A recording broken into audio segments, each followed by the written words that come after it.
Welcome to the Turks, the Terks show. Turks, Right. Yeah, that's a good name for it. The Terks show. We're in a band called the Terks, and we'd like to think we're pretty famous because there's 15 or 20 people that know who we are. Right. We're definitely awesome, famous, and awesome. Famous and awesome. We write songs. We're gonna show some of those songs on this here program. But today, Patrick and I, we went to get some burgers. Five Guys. Good stuff. Just to prove that we actually did go to Five Guys, we have cups that say Five Guys, and I actually got fry sauce on there right there. Yep, he's got all the proof. I know how to eat without getting things all over me. So I don't. That's just the cup. Yeah, so you just have the cup, but I have two things to support that I was there. And we have these awesome sunglasses. Yeah, those are tell mine. Tell us a little bit about these sunglasses. Well, I was in I think it was St. George at the time, or it may have been a city around St. George. I'm not sure. Okay. But yeah, I saw those at a store. I had to get them. They're yellow. They're yellow and they are ridiculous. They are so cool because they remind me of, if you wore these in 1986, you would have been the coolest guy. You would have been like, hey, those are great sunglasses. And then wearing them today, you're actually even more cool. It's just because it's a hipster right. kind of, isn't it? A little bit hipster. Yeah. We're not hipsters though, but no, but it works. But it's fun to pretend. So I've been thinking lately about lizards.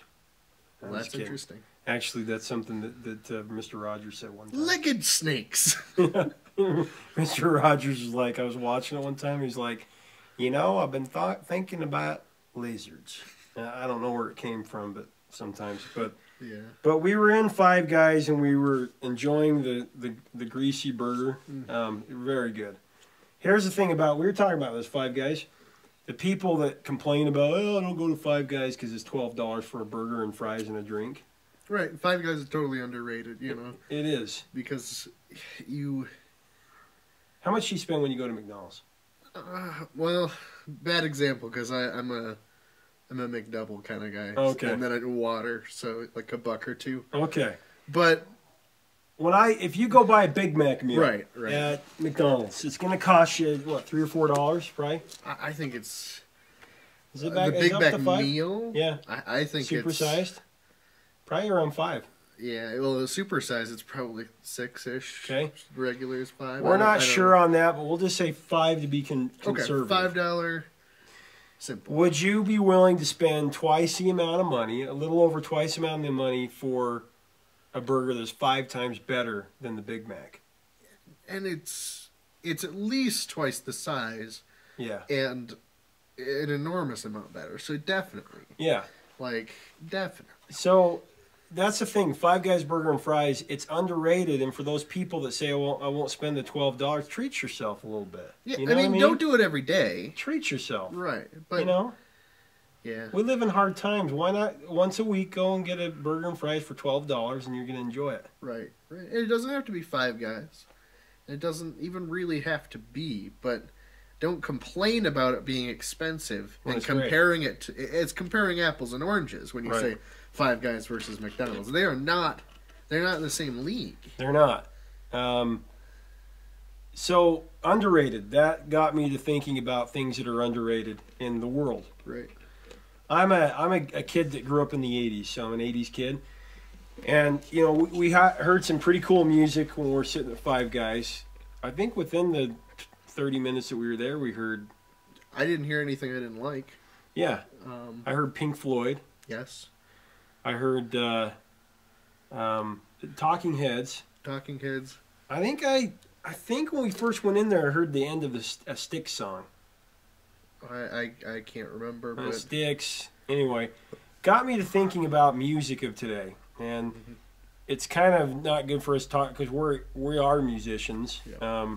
So I don't want to be too biased and rip on artists that are out there, but music sucks these days, I think. True statement.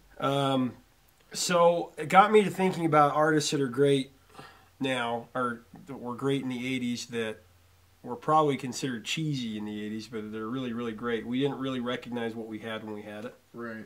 So I'm going to go with one of the great underrated artists of all time. I'm going to say Toto, the band, Toto. Talented band. Yeah, they were interesting full of stuff. Well, they were full of session musicians. All session. Well, I guess I shouldn't say all, but Yeah. I think most of them were session. At least most, perhaps all. David Paich and Steve Lukather and all these guys. They did most of Thriller too. They did. I mean, they did. A lot of people don't know that. Most of the music on Thriller was. They did. Toto. They won. They even wrote a few of the songs on Thriller. Human Nature was written by a member of Toto. Anyway, Toto. But you bring up Toto, you get laughed at. You do. You get you get laughed at because they were a faceless band, right? They were just technically they were great. Now, if you go and you listen to, I just want to say two songs that are phenomenal songs that stand the test of time and that just blow people away. Africa. Yep. And Rosanna. You know. I agree. Now, if you go and read the lyrics to these songs, they're pretty stupid. Like Africa, like Kilimanjaro rising in the sun. I can't remember. It's just it's pretty paltry. It's pretty bad. But you don't listen to them for that. You listen to them. I dare anybody to try to listen to Africa or Rosanna in the car full blast and not just sing to the top of your lungs. Am I wrong? It's true. Okay. It's true. So that's my underrated band of all time. Will they ever be in the Rock and Roll Hall of Fame? No, they won't. But David Lee Roth, no, not David Lee Roth, Eddie Van Halen, arguably the greatest guitarist of all time. Arguable. He actually said that the greatest band of all time is just as far as just technical musicianship, Toto. Toto. Yeah, I think that's true. Yeah, great musicians. Anyway, your turn. Who's your underrated band? So, I guess I have to bring up The Offspring. Okay. Because whenever you mention The Offspring, and The Offspring is probably the first band I ever loved. Like, I liked bands before. I remember when they came out. But, like, I think The Offspring... Sound. But it's not their hits that got me into The Offspring. Okay. And I think the reason The Offspring is underrated is because they almost always choose their silly songs...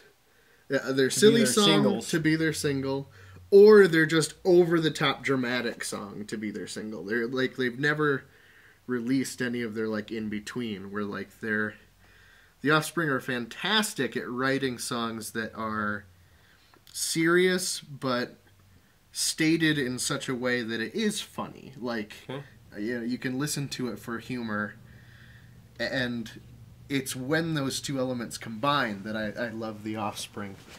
So what you're saying is that of most people who hear of The Offspring will think of the the stuff that I've heard. Right.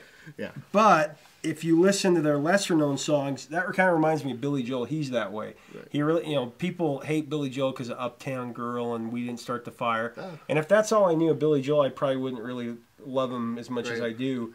But his stuff that you've never heard is phenomenal. It's like, oh my gosh, this guy could write a great song lyrically, and so it's kind of the same thing as what you're saying.